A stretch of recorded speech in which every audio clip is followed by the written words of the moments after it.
नमस्कार दोस्तों, स्वागत है आपका हमारे YouTube चैनल जीके ट्रैकर पे।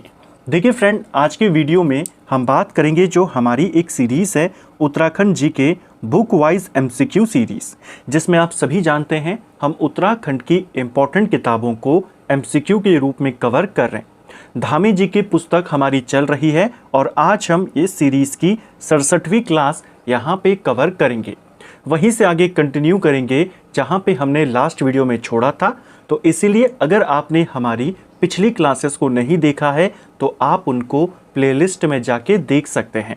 बिल्कुल सीरियल वाइज हम इस किताब को अभी तक कवर करते हुए आए हैं। तो चलिए दोस्तों, आज की वीडियो को शुरू करते हैं। आज का हमारा पहला सवाल है, निम्नलिखित जनपदों को उनके स्थापना वर्ष के अनुसार सुमेलित कीजिए। 4 जिलों के नाम हैं और वो कब स्थापित हुए वो आपने बताना है। सबसे पहला है हरिद्वार। हरिद्वार की स्थापना 1988 में होती है। 28 दिसंबर 1988 को हरिद्वार को जिले के रूप में गठित किया गया था। पहले का होगा बी। उधम सिंह नगर की बात करें, ये बना था सितंबर 1995 में। कुछ जगहों पर 29 सितंबर है, कुछ जगहों पर 30 सितंबर है। तो ये 1995 में जिले के रूप में बन गया था। ठीक है, दूसरे का हो जाएगा ए। चंपावत की बात करें तो चंपावत की स्थापना कब होती है? देखिए, चंपावत और रुद्रप्रयाग दोनों के दोनों और साथ में बागेश्वर, यानी तीनों के तीनों 1997 में बने थे। इसमें 15 सितंबर को चंपावत और बागेश्वर बने और 16 सितंबर को रुद्रप्रयाग की स्थापना मानी जाती है। तो यहाँ पर चंपावत दिया है तो ये 15 सितंबर 1997 होगा। तीसरे का होगा डी और रुद्रप्रयाग ये 16 सितंबर 1997 होगा, यानी कि सी। BADC हमारा सही आंसर है जो कि यहाँ पर है। ऑप्शन ए हमारा सही उत्तर होगा। उत्तराखंड के पहले 4 राज्यपालों का सही कालक्रम क्या है? तो उत्तराखंड के राज्यपालों को आपने उनके काल अनुक्रम में यहाँ पे लगाना है। शुरुआती 4 राज्यपालों की बात यहाँ पे हो रही है। सबसे पहले आपको बताना है उत्तराखंड के पहले राज्यपाल कौन थे। पहले राज्यपाल थे सुरजीत सिंह बरनाला। तो सबसे पहले तिनका नाम आएगा, 2 जगह पर है, बाकी आपके एलिमिनेट हो गए। दूसरे राज्यपाल कौन थे उत्तराखंड के? उत्तराखंड के दूसरे राज्यपाल थे सुदर्शन अग्रवाल। यहाँ पर आ गए, यानी ये वाला भी एलिमिनेट हो गया। तो ये वाला आंसर आपका सही है, ऑप्शन बी। उत्तराखंड के जो पहले राज्यपाल थे वो सुरजीत सिंह बरनाला थे, दूसरे सुदर्शन अग्रवाल थे, तीसरे BL जोशी, चौथे मार्गरेट अल्वा जो पहली महिला राज्यपाल भी थी, 5वें होते हैं डॉक्टर अजीज कुरैशी, फिर होते हैं डॉक्टर कृष्णकांत पॉल, फिर आती हैं बेबी रानी मौर्य और फिर आते हैं 8वें और वर्तमान राज्यपाल लेफ्टिनेंट जनरल गुरमीत सिंह। ठीक है, राज्य के निम्न राज्यपालों को सही काल क्रम में लगाएं। अब यहाँ पे 6 राज्यपाल दिए गए हैं। सबसे पहले कौन होते हैं? सबसे पहले सुरजीत सिंह बरनाला यानी 1, इनके बाद सुदर्शन अग्रवाल यानी कि 3, इनके बाद आते हैं BL जोशी यानी कि 2, फिर आती हैं मार्गरेट अल्वा यानी कि 6 यहाँ पे आपका आंसर होगा। इनके बाद कौन आते हैं? डॉक्टर अजीज कुरैशी यानी कि 5 और अंत में कृष्णकांत पंत या कृष्णकांत पॉल यहाँ पे करना। तो यहाँ पर सही क्रम आपका क्या बना? 1 3 2 6 5 4। कहाँ पर है 1 3 2 6 5 4? यह है आपका ऑप्शन सी में 1 3 2 6 5 4। ऑप्शन सी सही उत्तर होगा। ठीक है, अगला, उत्तराखंड के राज्यपालों के कार्यकाल एवं विशिष्टताओं के संदर्भ में निम्नलिखित कथनों पर विचार करें। 2 कथन दिए हैं। पहला, सबसे लंबी अवधि के राज्यपाल रहने का गौरव सुदर्शन अग्रवाल को प्राप्त है। क्या ये सही है? पहला आपका बिल्कुल सही है। वर्तमान में उत्तराखंड के जो सबसे लंबे समय तक राज्यपाल रहे वो सुदर्शन अग्रवाल हैं। वर्तमान में जो मौजूद हैं अभी लेफ्टिनेंट जनरल गुरमीत सिंह को छोड़कर, क्योंकि अभी उनका कार्यकाल जारी है। ठीक है, तो जो राज्यपाल रह चुके हैं उनमें सबसे लंबा कार्यकाल किसका है? सुदर्शन अग्रवाल। वही बात करें सबसे कम अवधि तक उत्तराखंड के राज्यपाल बनवारी लाल जोशी रहे, BL जोशी। ये भी सही है आपका। दोनों कथन आपके बिल्कुल सही हैं, सही वाले ही आपको बताना था। ठीक है, अगला, उत्तराखंड में राष्ट्रपति शासन के संदर्भ में सही तिथियों का चयन करें। तो देखिए, उत्तराखंड में राष्ट्रपति शासन अभी तक एक ही बार लगा है और ये कब लगा था? ये लगा था 2016 में। कितने दिनों के लिए लगा है राष्ट्रपति शासन? 46 दिन के लिए लगा था। ये 46 दिन का शासन 2 चरणों में लगा था। पहले 25 दिन का राष्ट्रपति शासन लगा। फिर मुख्यमंत्री शपथ लेते हैं 1 दिन के लिए और अगले ही दिन फिर 19 दिनों के लिए राष्ट्रपति शासन लग जाता है। तो टोटल 46 दिन का राष्ट्रपति शासन उत्तराखंड में लगा। और ये किस अवधि के दौरान लगा? 27 मार्च 2016 से लेकर 11 मई 2016 तक। ऑप्शन ए सही आंसर होगा। ये पहली बार था जब उत्तराखंड में आर्टिकल 356 लागू हुआ और राष्ट्रपति शासन यहाँ पे लगा। सवाल आता है उस समय यहाँ के राज्यपाल कौन थे? तो राज्यपाल थे के पॉल। ठीक है। मुख्यमंत्री कौन थे? हरीश रावत उत्तराखंड के मुख्यमंत्री थे। ठीक है। उत्तराखंड उच्च न्यायालय के संदर्भ में निम्नलिखित कथनों पर विचार करें। 3 स्टेटमेंट है। पहला, संविधान के अनुच्छेद 214 के तहत 9 नवंबर 2000 को नैनीताल में देश के 20वें उच्च न्यायालय की स्थापना करी गई। क्या ये सही है? जो हमारा हाई कोर्ट है, उत्तराखंड का हाई कोर्ट है नैनीताल हाई कोर्ट, इसकी स्थापना राज्य गठन के साथ ही होती है 9 नवंबर 2000 को। यह देश का 20वें नंबर का उच्च न्यायालय है, हाई कोर्ट है, और इसकी स्थापना जो आर्टिकल 214 है इसी के तहत हुई है। आर्टिकल 214 राज्यों में उच्च न्यायालय की स्थापना से संबंधित है। ठीक है। तो पहला तो आपका बिल्कुल सही यहां पर हो गया। राज्य के पहले मुख्य न्यायाधीश अशोक अभयंकर देसाई थे। क्या ये सही है? ये भी आपका बिल्कुल सही। पहले चीफ जस्टिस और पहले रजिस्ट्रार इनके नाम पूछे जाते हैं। उत्तराखंड के पहले मुख्य न्यायाधीश अशोक अभयंकर देसाई थे और पहले रजिस्ट्रार GCM रावत थे। ठीक है। तीसरा है, उच्च न्यायालय के भवन का डिजाइन स्टीवंस ने बनाया जिसका पूर्व नाम मार्केट हाउस था। क्या ये सही है? ये वाला आपका गलत है। देखिए, जो हमारा उच्च न्यायालय का भवन है इसका निर्माण करवाया था सेंटोनी मैकडॉनल्ड ने, लेकिन इसका डिजाइन किसने बनाया? डिजाइन बनाया था स्टीवंस ने, लेकिन इसका पूर्व नाम मार्केट हाउस था। यह पूरी तरीके से गलत है। पूर्व नाम इसका ऐसा कुछ भी नहीं था। तो यहां पर आपका तीसरा वाला गलत हो जाएगा। पहला और दूसरा आपका सही है। ऑप्शन ए सही आंसर होगा। ठीक है। 1962 में जब यूपी सरकार ने नैनीताल को ग्रीष्मकालीन राजधानी बनाया था तो इसी भवन को सचिवालय के रूप में भी कुछ समय के लिए इस्तेमाल किया गया। साथ में इसी भवन का इस्तेमाल कुछ समय के लिए ब्रांसडेल स्कूल के रूप में भी किया गया। एक और चीज याद रखना, यह जो भवन है गॉथिक शैली में बना हुआ है। क्वेश्चन बन सकता है। ठीक है। एक और फैक्ट को यहाँ पे करेक्ट करना, पुराने वाली बुक्स में, पुराने वाले नोट्स में, परीक्षा वाणी में इसे देश का 20वां उच्च न्यायालय बताया गया था, लेकिन जो लेटेस्ट परीक्षा वाणी है उसमें इस वाले फैक्ट को करेक्ट किया गया है कि यह देश का 18वां उच्च न्यायालय था। तो आपने इसको भी याद करना है। यहाँ पर पहला भी गलत है, तीसरा भी गलत आपने करना है। जो लेटेस्ट डेटा है, लेटेस्ट अपडेट है, जो करेक्शन हुए हैं किताबों में, उच्च न्यायालय जो हमारा है इसे देश का 18वां उच्च न्यायालय बताया गया है। इसी को आपने पहले याद रखना है। अगर पुराने डेटा पे सवाल आएगा तो 20 आपको याद ही रहना चाहिए। तो यहां पर आपका आंसर होना है कि केवल दूसरा वाला कथन आपका बिल्कुल सही यहां पर होगा। ठीक है। तो विकल्पों में करेक्शन करना, केवल दूसरा आपका सही है। उत्तराखंड हाईकोर्ट भवन का निर्माण किसने किया था? तो हाईकोर्ट भवन का निर्माण किसने किया? ये किया था सेंटोनी मैकडॉनल्ड ने। डिजाइन बनाया था स्टीवंस ने, इसने डिजाइन बनाया था। और ये किस शैली में बना हुआ है? यह गॉथिक शैली में बना हुआ है। लेकिन इसका निर्माण किसने करवाया? निर्माण सेंटोनी मैकडॉनल्ड ने करवाया था। ठीक है। जब ये बना था 1900 के आसपास ये बनता है, 100 से भी ज़्यादा साल इसको हो चुके हैं। उस समय मैकडॉनल्ड यहाँ का लेफ्टिनेंट गवर्नर था, यानी LG था। ठीक है। उच्च न्यायालय के मुख्य न्यायाधीशों के कार्यकाल के संदर्भ में कौन सा युग्म सही सुमेलित नहीं है?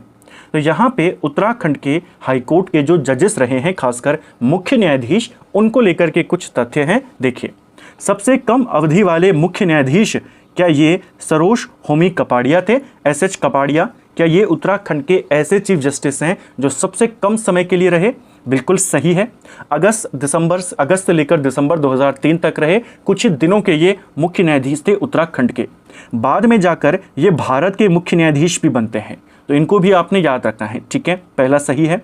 सबसे अधिक कार्यकाल वाले मुख्य न्यायाधीश न्यायमूर्ति KM जोसेफ थे। क्या ये सही है?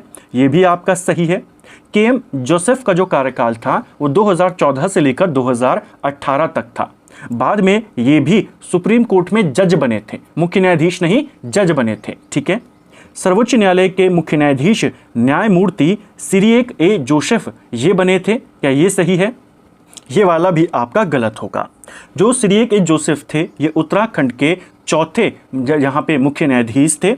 बाद में ये भी सुप्रीम कोर्ट में जज बने, लेकिन ये मुख्य न्यायाधीश नहीं बने। दो ही व्यक्ति हैं उत्तराखंड से अभी तक जो आगे चलकर सुप्रीम कोर्ट में मुख्य न्यायाधीश बने भारत के। पहले थे एस.एच. कपाड़िया जो भारत के मुख्य न्यायाधीश बने। दूसरे थे जगदीश सिंह खेहर। जो एस.एच. कपाड़िया थे वो 2010 से लेकर 2012 तक भारत के मुख्य न्यायाधीश रहे, और जो जगदीश सिंह खेहर थे वे 2017 में कुछ समय के लिए देश के मुख्य न्यायाधीश रहे। ठीक है, वो क्वेश्चन बनता है उत्तराखंड की पहली महिला मुख्य न्यायाधीश कौन थी? ऋतु बहारी ये उत्तराखंड की पहली महिला मुख्य न्यायाधीश थी। वर्तमान में उत्तराखंड उच्च न्यायालय के मुख्य न्यायाधीश कौन है? मनोज कुमार गुप्ता। ठीक है, उत्तराखंड में लोकायुक्त व्यवस्था के संबंध में सही कथन को चुनें। लोकायुक्त व्यवस्था को लेकर के 3 स्टेटमेंट। पहला, भ्रष्टाचार निवारण हेतु 1 नवंबर 2011 को लोकायुक्त निवारण अधिनियम पारित किया गया। उत्तराखंड सरकार के द्वारा, राज्य प्रशासन के द्वारा जो लोकायुक्त निवारण अधिनियम था ये कब आया था? भ्रष्टाचार निवारण के लिए 1 नवंबर 2011 को आया था। पहला आपका बिल्कुल सही होगा। विधानसभा ने इसे पारित किया था लोकायुक्त को स्थापित करने के लिए। ठीक है, राज्य के पहले लोकायुक्त एस.एच. कपाड़िया थे। क्या ये सही है? ये वाला गलत है। एस.एच. कपाड़िया नहीं थे, सैयद हैदर रजा ये उत्तराखंड के पहले लोकायुक्त थे। इनको याद रखना है। ठीक है, राज्य के पहले लोकायुक्त जस्टिस सैयद हैदर रजा थे। ये आपका बिल्कुल सही। तो ए और सी 2 कथन आपके सही हैं। ठीक है, पौड़ी लोकसभा सीट की विशिष्ट भौगोलिक स्थिति के संदर्भ में कौन सा कथन सत्य है? अब देखिए, उत्तराखंड के अंदर लोकसभा की 5 सीटें हैं। उनमें से एक इंपॉर्टेंट सीट है हमारी पौड़ी गढ़वाल सीट, जिसे हम केवल गढ़वाल लोकसभा क्षेत्र भी कहते हैं। इसको लेकर के 4 स्टेटमेंट हैं। देखिए, आपको सही वाले कथन को चुनना है। पहला, इस सीट के अंतर्गत कुल 7 विधानसभा सीटें आती हैं। पहला आपका गलत है। उत्तराखंड में विधानसभा की सीटों की संख्या 70 है, लोकसभा की सीटों की संख्या 5 है। विभाजन इस तरीके से किया गया है कि एक लोकसभा की सीट 14 विधानसभा क्षेत्रों के अंतर्गत फैली हुई है। यानी एक लोकसभा में 14 विधानसभा सीटें आती हैं, चाहे वो कोई सी भी लोकसभा हो। तो पहला गलत हो गया। यह सीट पूरी तरह से गढ़वाल मंडल के ही भीतर सीमित है। क्या ये सही है? जो गढ़वाल लोकसभा क्षेत्र है उत्तराखंड का सबसे बड़ा लोकसभा क्षेत्र है। 1957 में यह अस्तित्व में आता है। यह 5 जनपदों में फैला हुआ है। यह जाहिर सी बात है पौड़ी गढ़वाल में है। इसके अलावा इसका हिस्सा चमोली में भी है, रुद्रप्रयाग भी इसी के अंतर्गत है, और कुछ हिस्सा नैनीताल का, कुछ हिस्सा टिहरी गढ़वाल का इसमें शामिल है। तो नैनीताल का भी कुछ हिस्सा इसमें शामिल है, यानी ये सिर्फ गढ़वाल में सीमित नहीं है। ये भी गलत है। रामनगर विधानसभा सीट भौगोलिक रूप से कुमाऊं में है, फिर भी वह पौड़ी लोकसभा का हिस्सा है। क्या ये सही है? ये भी आपका बिल्कुल सही होगा। जो रामनगर है ये आता कहां पर है? कुमाऊं के अंदर, लेकिन ये गढ़वाल संसदीय क्षेत्र का हिस्सा है। इसमें जैसे मैंने आपको कहा 14 विधानसभा सीटें आती हैं, जिसमें बद्रीनाथ धाम हो गया, थराली, कर्णप्रयाग, केदारनाथ, रुद्रप्रयाग, देवप्रयाग, नंदप्रयाग, यमकेश्वर, पौड़ी, श्रीनगर, चौबट्टा खाल, कोटद्वार, लैंसीडाउन और एक आपका नैनीताल का इलाका रामनगर। ठीक है, तो ये आपका सही है। सही आपने बताना था। यह राज्य की एकमात्र सीट है जो एससी हेतु आरक्षित है। क्या ये सही है? ये वाला भी आपका गलत है। आप सभी जानते हैं उत्तराखंड में अनुसूचित जाति के लिए कौन सी लोकसभा सीट रिजर्व्ड है? अल्मोड़ा। अल्मोड़ा सीट जो है ये कब से रिजर्व्ड है? यह 2009 से रिजर्व्ड है। 2009 से पहले कौन सी लोकसभा सीट थी? हरिद्वार एससी के लिए रिजर्व थी। ठीक है, हरिद्वार कब बनी थी? 1977 में। हरिद्वार संसदीय सीट सर्वप्रथम किस वर्ष अस्तित्व में आई थी? तो देखिए, हरिद्वार जनपद के रूप में 1988 में बना। हरिद्वार संसदीय क्षेत्र उत्तराखंड का सर्वाधिक आबादी वाला संसदीय क्षेत्र है, जो अस्तित्व में आता है 1977 में, और 2009 तक ये एससी हेतु रिजर्व्ड था। ये क्वेश्चन भी बन जाता है। ठीक है, पहले यहाँ के सांसद कौन बनते हैं? तो भगवान दास राठौड़ यहाँ से पहले सांसद बनते हैं। 2009 तक ये रिजर्व थी। 2009 के बाद अल्मोड़ा को रिजर्व कर दिया गया। ठीक है। ऊपर हमने गढ़वाल की बात करी। गढ़वाल के पहले सांसद कौन थे? गढ़वाल के पहले सांसद डॉक्टर भक्तदर्शन थे, ठीक है, उनको भी आपने याद रखना है। अगला, अल्मोड़ा संसदीय सीट के राजनीतिक इतिहास के संदर्भ में निम्नलिखित कथनों पर विचार करें। अब हम अल्मोड़ा लोकसभा सीट के बारे में बात करेंगे। इस लोकसभा क्षेत्र के अंतर्गत कुल 14 विधानसभा सीटें शामिल हैं। बिल्कुल सही है। उत्तराखंड में हर लोकसभा में 14 विधानसभा आती हैं। वर्ष 1955 के उपचुनाव में बद्रीदत्त पांडे यहां से सांसद चुने गए थे। क्या ये सही है? ये आपका बिल्कुल सही। एक पेपर में सवाल भी आया था कि बद्रीदत्त पांडे किस लोकसभा क्षेत्र से सांसद बने थे, तो वो बने थे अल्मोड़ा से। 1955 में बने थे। 1957 में हरगोविंद पंत यहाँ से सांसद बने थे, ठीक है। भारतीय जनता पार्टी के दिग्गज नेता मुरली मनोहर जोशी ने 1977 में जनता पार्टी के टिकट पर यहां चुनाव जीता था। ये भी आपका बिल्कुल सही। तो बड़े बड़े नेता यहां से जीते हैं। सबसे पहले यहां से देवीदत्त पंत जीते थे 1952 के इलेक्शन में।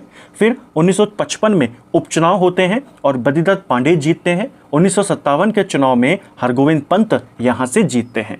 उसके बाद 1977 में मुरली मनोहर जोशी भी यहां से जीते। पूछा है कौन सा सही है? सभी के सभी कथन आपके सही यहां पर होंगे, ऑप्शन डी। अगला, टिहरी लोकसभा सीट से सर्वाधिक बार यानी कुल 8 बार सांसद रहने का कीर्तिमान किसके नाम है? तो जो टिहरी लोकसभा सीट है हमारी, ये 1952 में अस्तित्व में आती है।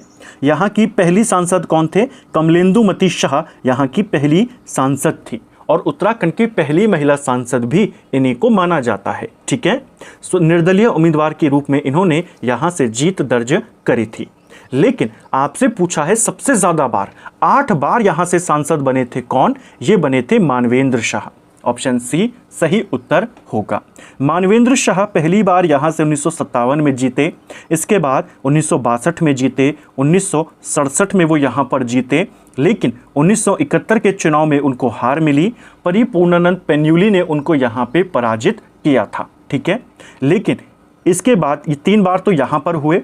इसके बाद 1991, फिर 1996, 1998, 1999 और 2004। तो 5 बार ये, 3 बार ये, टोटल 8 बार सांसद रहे मानवेंद्र शाह टिहरी से। सवाल आता है इनको हराया किसने था? 1971 में परिपूर्णानंद पेन्युली ने हराया था, ठीक है। उत्तराखंड पंचायती राज अधिनियम 2016 के संदर्भ में कौन सा विकल्प गलत है? अब उत्तराखंड के पंचायती राज अधिनियम को लेकर के सवाल है। देखिए, यह अधिनियम 4 अप्रैल 2016 से लागू हुआ। ये आपका बिल्कुल सही यहाँ पर होगा। क्वेश्चन आता भी है उत्तराखंड का अपना पंचायती राज अधिनियम कब आया था? 2016 में। 2019 में इसमें संशोधन किया गया था। जून 2019 में संशोधन कर इसमें न्यूनतम शैक्षिक अर्हता अनिवार्य की गई। क्या ये सही है? ये भी आपका सही है। 2019 में इसमें संशोधन किया गया और न्यूनतम एजुकेशन को यहाँ पे डिसाइड किया गया कि सामान्य वर्ग के उम्मीदवार के लिए कम से कम 10वीं यहाँ पे पास होना अनिवार्य है। महिला और आरक्षित वर्ग के लिए 8वीं पास होना अनिवार्य है और आरक्षित वर्ग की अगर कोई महिला है तो उनके लिए कम से कम 5वीं पास होना अनिवार्य है। सही है। 2 से अधिक बच्चों वाले व्यक्ति को पंचायत चुनाव लड़ने से रोकने संबंधी प्रावधान इसमें शामिल है। ये भी सही है, इसी में किया गया था। पंचायतों में महिलाओं हेतु 50% आरक्षण मार्च 2012 से लागू है। गलत है, 2008 से है, जब भुवन चंद खंडूड़ी जी उत्तराखंड के मुख्यमंत्री थे, ठीक है। जिला पंचायत यानी जो हमारा त्रिस्तरीय चुनाव में सर्वोच्च निकाय होता है जिला स्तर पर, जिला पंचायत की कार्य प्रणाली के संदर्भ में सही कूट का चयन करें। पहला, जिला पंचायत में कुल 6 समितियों का निर्वाचन होता है। क्या ये सही है? जो जिला पंचायत है ये पंचायत व्यवस्था का शीर्ष निकाय होता है। जिला पंचायत अपने सदस्यों में से 6 प्रकार की समितियों को यहाँ पे बनाती है, जिसमें नियोजन एवं विकास समिति, शिक्षा समिति, स्वास्थ्य एवं कल्याण समिति, प्रशासनिक समिति, निर्माण कार्य समिति और जल प्रबंधन एवं जैव विविधता प्रबंधन समिति यहाँ पर होती है। सही है। सभी प्रमुख लोकसभा सदस्य, राज्यसभा सदस्य, विधायक जिला पंचायत के पदेन सदस्य होते हैं। तो ये आपका सही है। सभी जिला प्रमुख जिले के सभी प्रमुख यानी जो ब्लॉक प्रमुख होते हैं, उस जिले के अंदर जितने ब्लॉक हैं, विकास खंड हैं, उन सबके प्रमुख, वो जिला जिस लोकसभा क्षेत्र में आता है उस लोकसभा का सांसद, राज्यसभा का वहां से कोई सदस्य, विधानसभा के जितने सदस्य उस जिले से आते हैं वो सारे के सारे जिला पंचायत के यहाँ पे पदेन सदस्य होते हैं।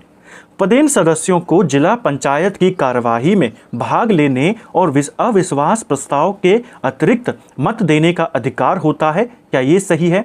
ये वाला भी आपका बिल्कुल सही होगा। जो ये पदेन सदस्य होते हैं इनको बैठक में भाग लेने का अधिकार है और सभी मुद्दों पर वोट देने का भी इनको अधिकार है, केवल अविश्वास प्रस्ताव को छोड़कर। ठीक है, तो यहाँ पर भी आपके तीनों स्टेटमेंट सही होंगे। वर्ष 2001 और 2011 के जनगणना के आंकड़ों के अनुसार किन दो जनपदों में जनसंख्या वृद्धि दर ऋणात्मक रही थी, यानी नेगेटिव में रही थी? तो 2011 के आंकड़ों को लेकर कई बार सवाल बनते हैं। 2011 की जनगणना के अनुसार उत्तराखंड में जनसंख्या वृद्धि दर जो थी, यानी दशकीय वृद्धि दर, 2 जिलों में ऐसी थी जो नेगेटिव थी, जहां पे जनसंख्या घट गई। एक था अल्मोड़ा, दूसरा था पौड़ी गढ़वाल, ऑप्शन बी। उत्तराखंड के नगर निकायों के वर्गीकरण के संदर्भ में निम्नलिखित कथनों पर विचार करें। पहला है नगर निगम जहां 5 लाख से अधिक की जनसंख्या होती है। क्या ये सही है? ये आपका गलत है। नगर निगम के लिए आपको मैक्सिमम 5 लाख की आवश्यकता नहीं है। कम से कम अगर 1 लाख, मैदानी इलाकों में अगर 1 लाख के ऊपर जनसंख्या है, पहाड़ों में 90,000 के ऊपर जनसंख्या है, तो वहां पर नगर निगम बनाया जा सकता है। ठीक है। नगर पालिका जहां जनसंख्या 20,000 से 5 लाख तक होती है, ये भी गलत है आपका। नगर पालिका बनाने के लिए 50,000 से 1 लाख तक मैदानी इलाकों में और 90,000 तक पहाड़ी इलाकों में, यानी अगर जनसंख्या 90,000 तक है तो फिर नगर पालिका, 90,000 और 1 लाख के ऊपर है तो नगर निगम। ठीक है। नगर पंचायत जहां जनसंख्या 20,000 से कम होती है वहां पर बनता है, ये भी गलत है आपका। 20,000 से कम पर नहीं। जनसंख्या नगर पंचायतों की क्या होती है, इसमें लिमिट क्या है? 5,000 से लेकर 50,000 तक। तो इसको ऐसे में समझिए, 50,000 तक अगर जनसंख्या है तो वहां पर होगी नगर पंचायत। 50,000 से लेकर 1 लाख तक है तो होगी नगर पालिका। 1 लाख के ऊपर है होगा नगर निगम। पूछा है यहाँ पे कौन सा सत्य है, तो इसको करेक्ट करना, इनमें से कोई भी सत्य नहीं है। ठीक है। मसूरी देहरादून विकास प्राधिकरण यानी MDDA जो है हमारा, इसका गठन किस तिथि को किया गया? तो जो मसूरी देहरादून विकास प्राधिकरण है ये बनता है 1984 में 29 अक्टूबर को। ऑप्शन ए सही आंसर होगा। इसी से मिलता जुलता है हरिद्वार विकास प्राधिकरण। तो ये कब बना था? ये बनता है 1986 में 2 मई को। ठीक है। निम्नलिखित छावनी बोर्ड और उनकी स्थापना वर्ष को सुमेलित आपने करना है। तो सैन्य छावनियां यहाँ पे दी गई हैं। अल्मोड़ा सैन्य छावनी ये कब बनी थी? अल्मोड़ा छावनी हमारी 1815 में बनी थी, तो पहले का होगा ए। दूसरी है रुड़की छावनी। रुड़की छावनी की स्थापना 1853 में होती है, ये यहाँ पे सही है, यानी दूसरे का हो जाएगा बी। रानीखेत और चक्राता छावनी ये बनती है 1869 में, ये सही है आपका, तीसरे का सी। और क्लेमेंट टाउन छावनी 1941 में बनी थी, ये भी सही है, डी। ABCD हमारा सही आंसर यहाँ पे होगा। इसके अलावा और जो इंपॉर्टेंट हमारी छावनियाँ पड़ती हैं उत्तराखंड में, लंडौर छावनी पूछता है जो मसूरी में स्थित है, 1872 में बनी थी। नैनीताल छावनी 1878 में और लैंसडाउन छावनी 1887 में यहाँ पे बनी थी। इनको भी आपने याद रखना है। ठीक है। तो फ्रेंड्स, ये था हमारा आज का वीडियो जिसमें हमने उत्तराखंड जीके के 20 इंपॉर्टेंट सवालों को यहाँ पे देखा। हमने इन क्वेश्चन को पूरी डिटेल के साथ और सभी तथ्यों के साथ यहाँ पे करने का प्रयास किया, जिससे आपके सभी जो कॉन्सेप्ट हैं यहीं पर क्लियर हो जाएं। उम्मीद करता हूँ आपको आज का वीडियो पसंद आया होगा। अगर आपको ये वीडियो पसंद आई है तो वीडियो को लाइक करें, चैनल पर नए हैं चैनल को सब्सक्राइब करें, अपने दोस्तों के साथ शेयर करें। वीडियो आपको कैसी लगी कमेंट बॉक्स में हमें ज़रूर बताएं। Thank you friends.